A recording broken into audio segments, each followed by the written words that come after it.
السلام علیکم ورحمۃ اللہ وبرکاتہ۔ میں صادق انور، استقبال ہے آپ کا میری یوٹیوب چینل داستان دنیا میں۔ ناظرین، اس وقت کی بڑی اہم خبر آپ لوگوں کے ساتھ شیئر کی جاتی ہے۔ مسجد میں کلہاڑی سے نمازیوں پر حملہ۔ آپ کو بتلاتے چلیں کہ کینیڈا میں کلہاڑی بردار شخص کی حملہ کے دوران نمازیوں کو قتل کرنے کی کوشش ناکام بنا دی گئی ہے۔ پولیس نے دہشت گرد کو گرفتار کیا ہے۔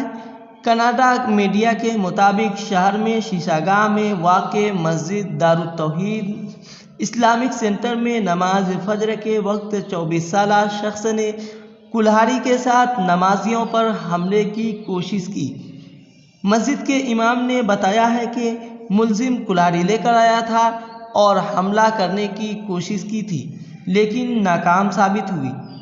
پولیس کے مطابق گرفتار شخص کا نام معیز عمر ہے، جس کے خلاف 6 مقدمے درج کر کے واقعہ کی تفتیش شروع کر دی ہے۔ ناظرین، کینیڈا کے وزیر اعظم کی جانب سے مسجد پر کلہاڑی سے حملے کی شدید مذمت کی گئی ہے۔